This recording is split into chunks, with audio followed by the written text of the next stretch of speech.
प्रिय, तिमीलाई यो पत्र लेख्न बस्दा मनमा हजारौं भावना एकै पटक उम्लिरहेका छन्। शब्दहरूले मनको गहिराई कहिल्यै पूरा व्यक्त गर्न सक्दैनन् भन्ने थाहा हुँदाहुँदै पनि आज आफ्नो हृदयको कुरा तिमी समक्ष राख्न चाहन्छु।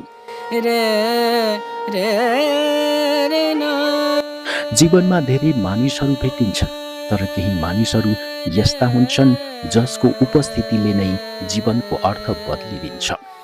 मेरो लागि त्यो विशेष व्यक्ति तिमी हो। तिम्रो मुस्कान मेरो दिन उज्यालो बनाइदिन्छ। तिम्रो आवाजले मनमा शान्ति भरिदिन्छ र तिम्रो साथले हरेक कठिन क्षण पनि सजिलो लाग्न थाल्छ। तिमीलाई पहिलो पटक देखेको दिनदेखि नै मनमा एउटा छुट्टै अनुभूति जन्मिएको थियो। समय बित्दै जाँदा त्यो अनुभूति अझ गहिरो बन्दै गयो। आज त्यो भावना केवल आकर्षण होइन, साँचो माया बनेको छ। तिमी प्रतिको मेरो सम्मान, विश्वास र माया दिन प्रतिदिन बढिरहेको छ। म तिमीलाई केवल खुसीका क्षणहरूमा मात्र होइन, दुःखका दिनहरूमा पनि साथ दिन चाहन्छु।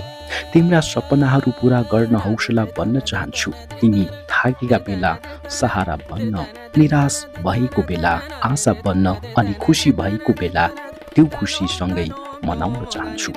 माया भनेको केवल मिठा शब्द होइन, एक अर्काको साथ हरेक परिस्थिति पार गर्ने प्रतिबद्धता पनि हो भन्ने मेरो विश्वास छ। सायद म पूर्ण व्यक्ति होइन, मबाट गल्तीहरू पनि हुन सक्छन्, तर एउटा कुरा सधैँ सत्य रहनेछ। तिमी प्रतिको मेरो माया कहिल्यै कम हुने छैन। म सधैँ तिम्रो सम्मान गर्नेछु, तिम्रो भावनाको कदर गर्नेछु र हाम्रो सम्बन्धलाई विश्वासको आधारमा अगाडि बढाउने प्रयास गर्नेछु। तिम्रो एउटा सानो मुस्कानले मेरो दिन सुन्दर बनाइदिन्छ। तिम्रो एउटा सन्देशले पनि मनमा नयाँ उत्साह भरिदिन्छ। तिमी बिना जीवन अधुरो जस्तो लाग्छ। त्यसैले म चाहन्छु जीवनको लामो यात्रामा हामी एक अर्काको हात समाएर सधैँ साथ हिँडौँ। सुख होस् वा दुःख, सफलता होस् वा चुनौती, हामीले कहिल्यै एक अर्काको साथ नछोडौँ। यदि मेरो मायालाई तिमीले स्वीकार गर्न सक्छौ भने त्यो मेरो जीवनकै सबैभन्दा ठुलो खुसी हुनेछ। म तिम्रो विश्वास कहिल्यै टुट्न दिने छैन।